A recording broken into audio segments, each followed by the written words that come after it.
안녕하세요. 다정도감에 오신 걸 환영합니다. 다정도감 방학을 시작했던 게 늦여름에서 가을로 넘어가는 초입이었던 것 같은데 다시 돌아오니 바람도 차가워지고 어느덧 겨울을 앞두고 있습니다. 마침 다음 주 11월 7일이 입동이라고 하더라고요. 시간이 참 빠른 것 같습니다. 오늘 여러분들과 이야기 나눌 주제는요, 바로 가을방학입니다. 여러분은 가을방학하면 가장 먼저 어떤 게 떠오르시나요? 아마 인디 뮤지션 가을방학을 많이들 떠올리셨을 것 같은데요. 저도 그랬습니다. 사실 가을방학이라는 건 없는 개념이죠. 아마 저랑 나이가 비슷하거나 더 많으신 분들은 봄방학을 알고 계실 것 같은데 그 외에 대부분은 여름방학과 겨울방학만이 친숙한 개념일 것입니다. 그런데 어쩌다 보니 저희 다정도감이 쉬어가는 타이밍이 가을과 맞물려 제 인생에 처음으로 가을방학을 맞이하게 되었네요.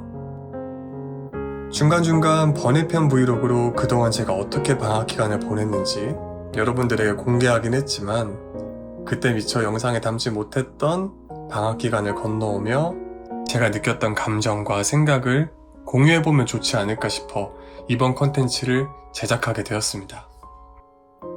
여러분에게 마지막 방학은 몇 년 전이었나요?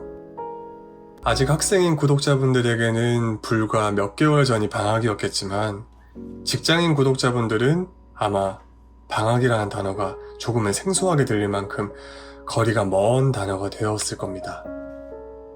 그러다 보니 개개인의 나이에 따라 방학이라는 단어를 들었을 때 언어의 질감이나 온도가 각각 조금씩 다르게 감각되는 건 어쩌면 자연스러운 일일지도 모르겠습니다.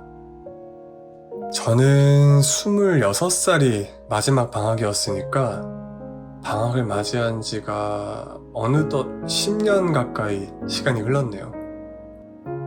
솔직히 대학생 때는 방학에 연극 워크숍 준비하랴, 알바하랴, 방학이 방학다웠던 때가 거의 없었지만 그럼에도 늘 종강 무렵이 오면 곧 방학이라는 생각이 어찌나 설레었던지 방학이라는 단어는 마치 마법 주문과 같아서 그것을 발음하는 것만으로도 기분이 좋아지는 마력이 있는 것 같습니다. 방학을 영어로는 베케이션이라고 하죠. 그런데 이 베케이션의 어원이 라틴어의 바카레에서 유래되었다고 합니다. 바카레는 비어있다, 자유롭다 라는 뜻으로 알려져 있습니다.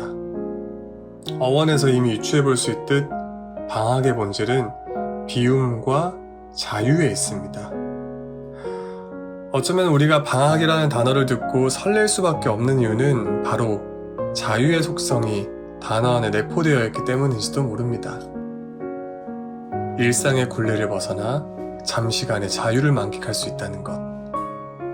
그것을 공식적으로 허락하는 시기는 오직 학생 신분대로만 한정됩니다. 물론 직장인에게도 휴가라는 게 있긴 하지만 길어봤자 일주일 정도의 시간일 뿐이고 온전히 쉼을 즐기기에는 턱없이 짧은 시간이죠. 그래서 옛날에 어린 시절에는 어른들께서 나중에 어른이 되면 방학 같은 게 따로 없으니 그 시기를 잘 누리라고 말씀해 주시곤 하셨는데 그 시절에는 그 조언의 깊이를 온전히 잘 이해하지 못했던 것 같아요. 아마 방학이 없는 어른들의 방학이 없는 세계가 존재한다는 것을 감히 상상도 못했기 때문이었을 거예요. 그런데 이제 제 나이가 되어보니 그때 어른들이 해주신 말씀이 어떤 의미인지를 조금 알 것 같더라고요. 그런데 이번에 10년 만에 재회한 방학은 오랜만에 맞이한 방학이라 그랬는지 더 기뻤고 또 반가웠습니다. 솔직히 처음에는 이렇게 쉬어가는 게 맞나 싶어서 도리어 불안하기도 했는데 방학을 보내고 나니 현명한 선택이었다고 생각이 되더라고요. 물론 방학이라고 해서 모든 걸 쉬어갔던 건 아니죠.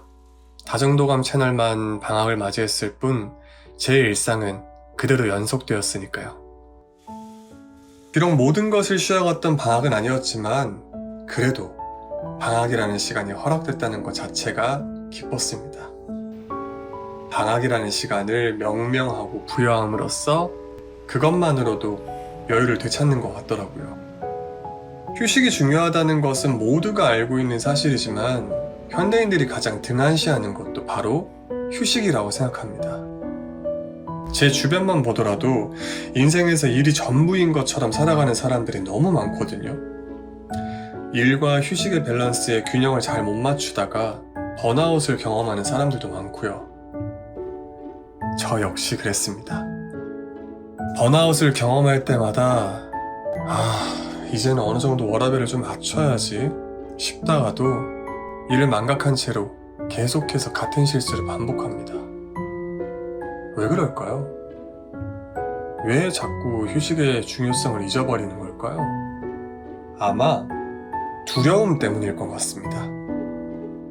멈추면 뒤처질 거라는 생각이 나를 계속해서 채찍질하는 겁니다. 그러니 당연히 지칠 수밖에요. 우리는 기계가 아니고 사람인데 지치는 게 당연한 거죠.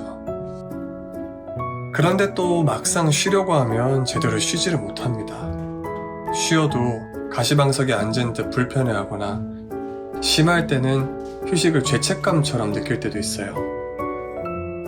정말 이상하지 않나요?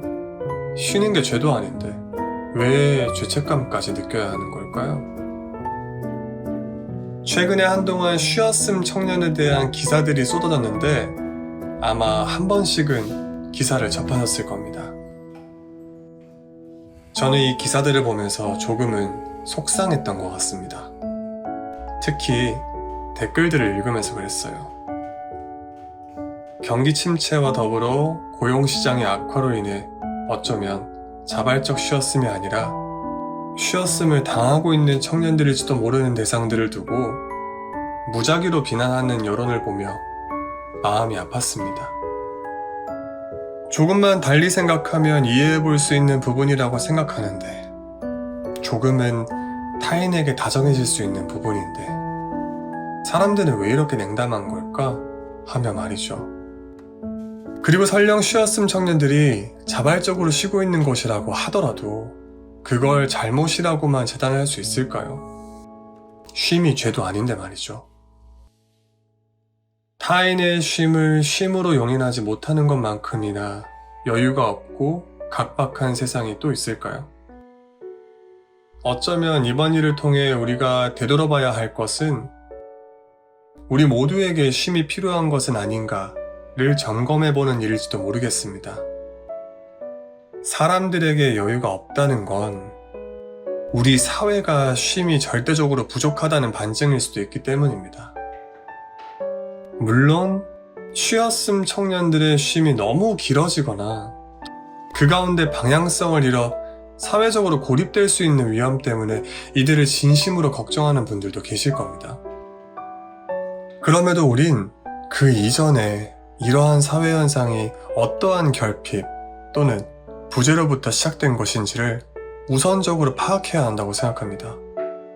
상대를 이해하는 것부터가 문제 해결의 첫 단추라고 저는 그렇게 믿고 있거든요. 제가 1화에서 했던 말이 기억나네요. 다정함을 잃어버리면 오로지 앞으로밖에 달릴 수밖에 없는 경주마가 된다고 말이죠. 다정함은 여유에서 나온다고 생각합니다. 여유를 잃어버리면 다정함도 잃어버리게 되죠. 저는 이번 가을방학을 통해 다시금 깨닫게 된 게 있다면 휴식 시간을 무조건적으로 확보해야 한다는 것, 그리고 휴식을 두려워해서는 안 된다는 걸 깨달았습니다. 휴식은 단순히 나를 위한 것만이 아니라 타인을 위한 것이기도 하기 때문이죠. 나에게 다정해지기 위해, 더 나아가서는 타인에게 다정해지기 위해 우리 모두는 쉼이 필요합니다.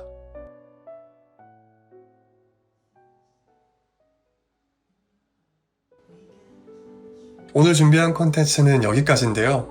어떻게 여러분들에게 좋은 인사이트가 되었을지 모르겠습니다. 그동안 쉼을 갖는 거에 대한 두려움이 있는 분들이 계셨다면 부디 이 컨텐츠가 조금은 용기가 되고 도전이 되었으면 합니다. 혹시 오늘 영상을 보신 구독자분들 중에 휴식에 대한 자신만의 철학과 소견이 있으신 분들이 있으시거나 휴식을 취할 때 쉼에 온전히 집중할 수 있는 본인만의 노하우가 있는 분들이 계신다면 아래 댓글창에 공유해 주시면 감사하겠습니다. 지금까지 긴 영상 끝까지 시청해 주셔서 감사합니다. 그럼 다음 주에 또 만나요. 안녕.